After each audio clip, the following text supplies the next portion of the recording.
સર્વને મારા જય શ્રી કૃષ્ણ. આપ સર્વેનું મારી યુટ્યુબ ચેનલમાં હાર્દિક સ્વાગત છે. આજે આપણે માગશર વદ એકાદશી એટલે કે સફલા એકાદશી વ્રત મહાત્મય કથા સાંભળીએ તો વિડીયોને અંત સુધી જરૂરથી જોજો.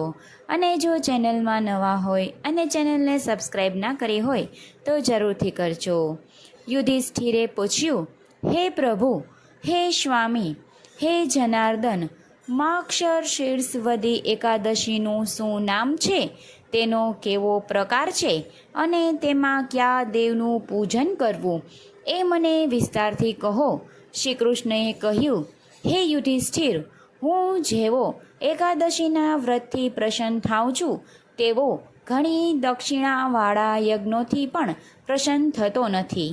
હે રાજન, માર્ગશીર્ષના કૃષ્ણ પક્ષની જે એકાદશી છે તેની કથા કહું છું તે એકાગ્ર ચિત્તથી સાંભળો. લોકોના હિત માટે માર્ગશીર્ષવદી એકાદશી અને તેના પ્રકાર કહ્યા છે. આ એકાદશી સફલા તરીકે ઓળખાય છે. તેના અધિદેવ નારાયણ છે, માટે વિધિથી તેની પૂજા કરવી. જેમ સર્પોમાં શેષનાગ, પક્ષીઓમાં ગરુડ, યજ્ઞોમાં અશ્વમેઘ, નદીઓમાં ગંગા, દેવોમાં વિષ્ણુ અને મનુષ્યમાં બ્રહ્માંડ ઉત્તમ છે, તેમજ સઘળા વ્રતોમાં એકાદશી વ્રત ઉત્તમ છે, જે મને અત્યંત પ્રિય છે. હવે સફલા એકાદશીનો પૂજા પ્રકાર કહું છું તે સાંભળો. નાળિયેર, બીજોરા, લીંબુ, દાડમ, સોપારી, લવિંગ, જે સમયે જે તે દેશના ફળ વડે ધૂપ દીપ વડે નારાયણની પૂજા કરવી. આ સફલા એકાદશીના દિવસે દીપદાન અવશ્ય કરવું. રાત્રિએ જાગરણ કરવું, જેથી 5000 વર્ષની તપસ્યાનું ફળ મળે છે. હે યુધિષ્ઠિર, હવે સફલા એકાદશીના મહાત્મ્યની કથા કહું છું તે ધ્યાનથી સાંભળો. ચંપાવતી નામે એક નગરી હતી. તેમાં માહિતમત નામે એક રાજા રાજ્ય કરતા હતા. તેને 4 પુત્ર હતા. તેમનો મોટો પુત્ર મહાપાપી હતો. ચૂકઠું ખેલવામાં તથા વેશ્યમાં આસક્ત હતો. તે પિતાના ધનનો નાશ કરવા માંડ્યો. તેનું નામ લુંપક હતું. આવા દુરાચારી પુત્રને રાજાએ રાજ્યમાંથી કાઢી મૂક્યો. પછી તે લુંપક વિચાર કરવા લાગ્યા, પિતા તથા સગા સંબંધીઓએ મારો તિરસ્કાર કર્યો છે, મારે હવે શું કરવું? તેનો તેને દુષ્ટ વિચાર આવ્યો. દિવસે વનમાં વસતું અને રાત્રે શહેરમાં આવી નુકસાન કરવું. આમ વિચારી લુંપક ઘોર વનમાં ગયો. પછી રાત્રિએ આવી મનુષ્યોને જીવથી મારી ચોરી કરતો હતો. આમ પાપી લુંપકે સઘળું શહેર પાયમાલ કરી નાખ્યું. દિવસે વનમાં નિત્ય માંસ અને ફળ ખાઈ પોતાનો નિર્ભાવ કરતો આ દુષ્ટ લુંપક જે આશ્રમમાં રહેતો હતો તે નારાયણને પ્રિય હતો. ત્યાં એક ઘણા વર્ષો જૂનું પીપળા હતો. તે વનમાં દેવની પેઠે પૂજાતો હતો. આમ લુંપકને પાપ કર્મ કરતા દિવસો નીકળી ગયા.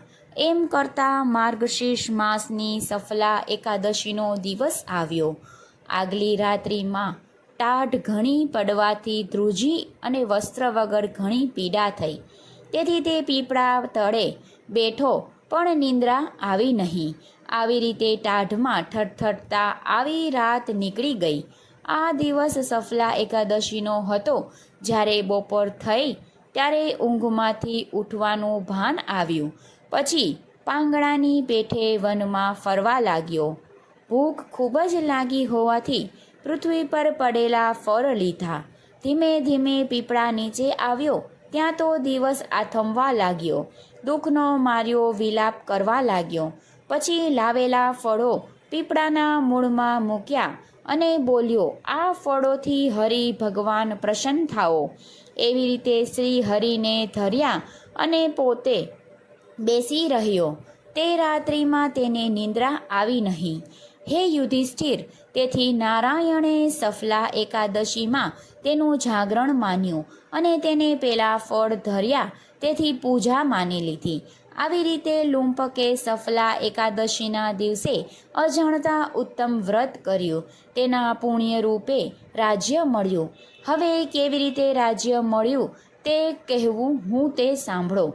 એકાદશીની રાત્રિ ગઈ અને સૂર્યોદય થયો ત્યારે એક દિવ્ય ઘોડો ત્યાં આવ્યો.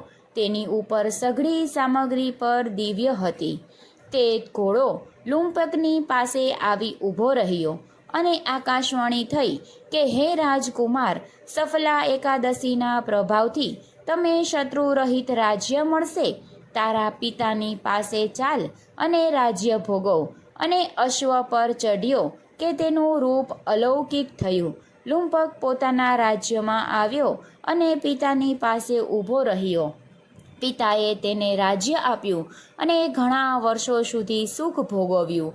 લુંપક નિરંતર એકાદશી વ્રત તથા વિષ્ણુ ભક્તિ કરવા લાગ્યો. તેની સ્ત્રી તથા પુત્રો પણ તેને અનુસરવા લાગ્યા અને વૃદ્ધાવસ્થા બાદ પોતાના પુત્રને રાજ્ય સોંપી આત્મ સાધના કરી વૈકુંઠમાં ગયો.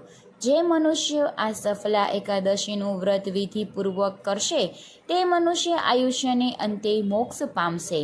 જે મનુષ્ય સફલા એકાદશીનો મહાત્મય સાંભળે છે તેને રાજસુક યજ્ઞનું ફળ પ્રાપ્ત થાય છે.